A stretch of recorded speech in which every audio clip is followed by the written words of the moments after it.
A couple people have remarked about this little thingy duty here. It's exceedingly small. I wouldn't have brought it to anyone's attention, but somebody asked.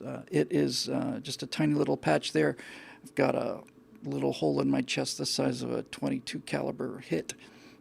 I went to the dermatologist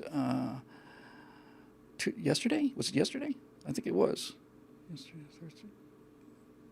Yeah, and I went. So here comes your biannual lecture for what it's worth, and we won't waste a whole lot more time with this.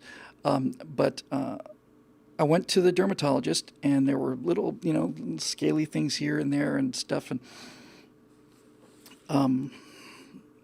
and so I get the whole full body scan, and this was kind of just a cyst. There was nothing to it, but it was, it was bugging me. So the guy just went in there and cleaned it out and dug it out and lidocaine. Is it lidocaine, the Novocaine thing? It's a miracle, just a miracle.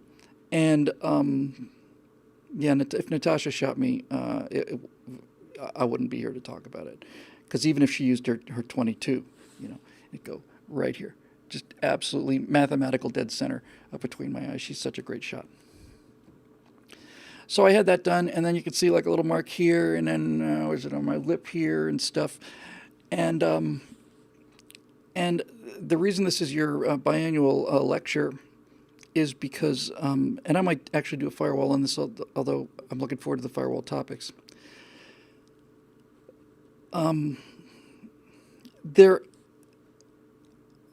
Thinking of it as a firewall topic, this kind of preventative medicine kind of thing. I remember we talked about this, and to my utter astonishment, one of my great, great heroes in life, Burt Rutan, told me that I saved his life, because in an afterburner years ago, I talked about going in and having my radioactive tracer dye test, and I talked about going in there and getting the test done, and Bert said he made him do it, and he told me later personally a couple times that he was probably just a few days away from a heart attack, and they found all this stuff, and just the consequences of thinking about that just leave me speechless. But to the degree that some people actually might see this and make a difference, I'm going to invest 5 minutes on this. I thought about this as kind of a philosophical way. I know Bert real well, very well. I've been to his house countless times. I went up to visit him for 4th of July 3-4 years in a row, and I'm planning on going up again this summer. So I was thinking about a good metaphor and a good, good way to explain it. So here's how I think it works. First of all, most people under 40 probably doesn't apply to, but that's not much of a problem because we don't have a whole lot of much younger people. But there are a number of people out there who are worried that they have a symptom of something and they think it might be something serious, and they won't go to the doctor because they're afraid of getting bad news.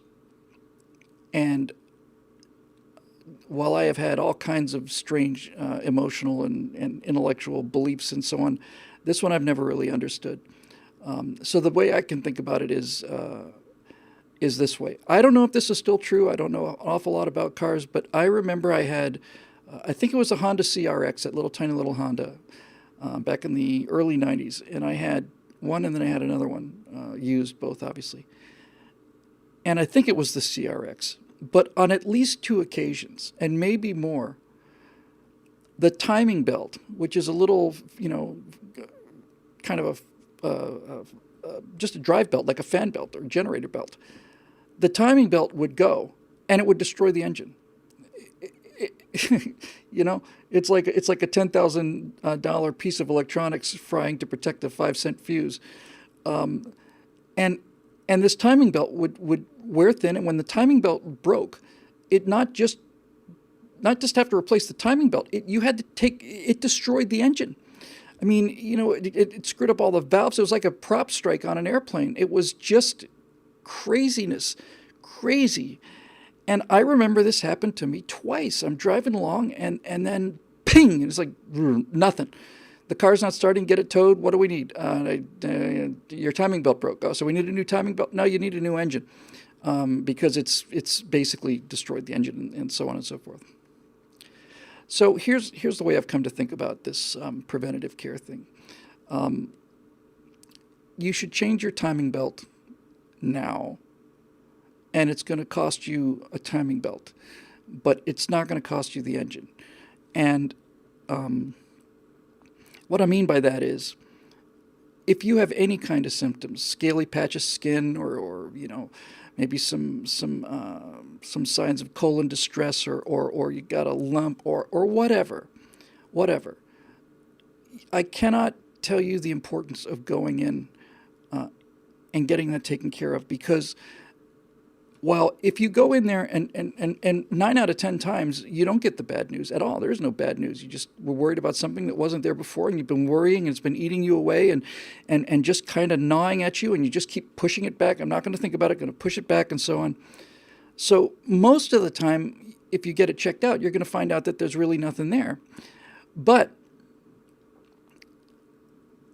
the tragedy, I think, the one tragedy I will not expose myself to, or anybody who I care about either, I will not expose them to what I think is the ultimate tragedy in life in the 21st century. It's up there anyway.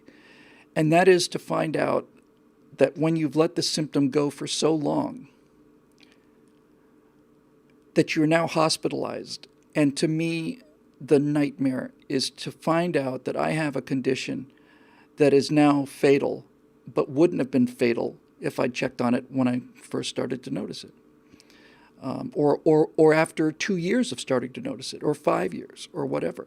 The idea that because I was so afraid of the results that I didn't go down and get something that was suspicious checked out to me is the ultimate nightmare. And one of the things I've also begun to realize as we get a little older, or a lot older as the case may be, I feel that having turned 60, I feel like a guy whose body the warranty just expired. I feel like the warranty's gone. Car's in good shape, but it's not covered anymore. And now I'm looking at wanting to get another 100,000 miles out of this car. And I have 2 ways I can deal with this. I can either just run it hard and replace the parts as they fail, which eventually is going to mean things like a failed transmission, which are going to bankrupt you. There's just no way you can afford it. There's no way it doesn't make sense to put it into a car. You put an $8,000 transmission job into a $3,000 car. It doesn't make much sense. So feeling like a guy who's just come out of warranty, it's even more important now for me and for all of you, or virtually all of you as well, to act on whatever you may have bothering you right now, like tomorrow. You really need to write it down tonight, write it down right now, and promise yourself you'll go tomorrow. Because even if you have the worst case scenario, something terrible, if I've got a pain or a symptom or something, and I don't want to go, I don't want to face it, I don't want to deal with it, and you finally go down there and you find out something really worst case scenario, terrible, you've got prostate cancer, let's say. That instant when you get that news is the instant that the cancer stops having a free ride. The counterattack and the defense begins that moment. And if you are one of those people who has a cancer diagnosis, the day you get that diagnosis, which is like getting a hammer swung in your face, I understand that. But the instant you get that diagnosis is the instant that you begin to fight back, effectively fight back. And while we talked earlier about a friend of ours who we never met, but person we felt very close to, died recently of cancer. I don't know what the situation was in terms of that, and I understand sometimes things just come on very, very fast. But we need every single one of you out there. We just need every one of you. And with some rare exceptions these days, it is nothing like the death sentence that it used to be. It's just not. I had a friend who had testicular cancer when he was 24. I was 10 years older than him. And I was talking about this recently. I forget where. It was in the right angle, talking about that Air Force cadet who fought off cancer.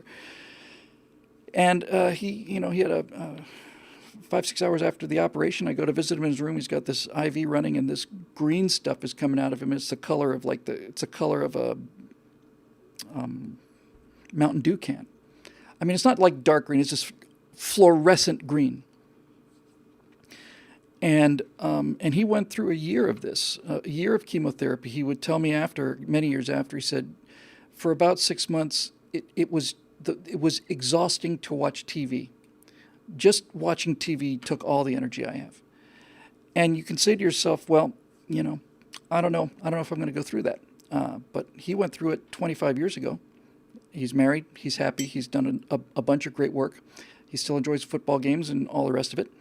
And he had, not only was it testicular cancer, but it spread to his lymph nodes. He had his lymph nodes removed.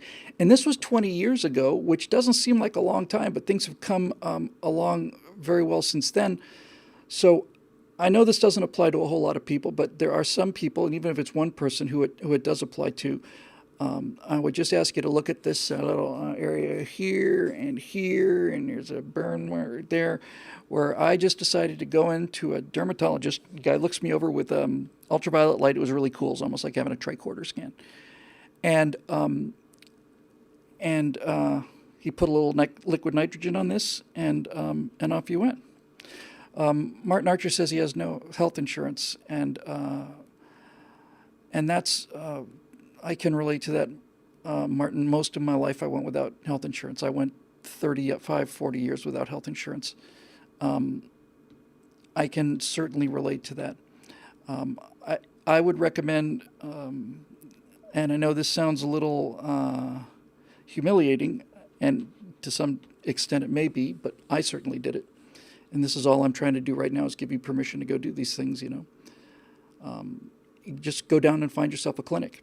And just fill out the form. It may be $5, and if you don't have the $5, it's free. Go into a clinic and just go see a regular guy. It doesn't even matter if it's a nurse, and tell them if there's something you're worried about. Tell them about that, and then do it.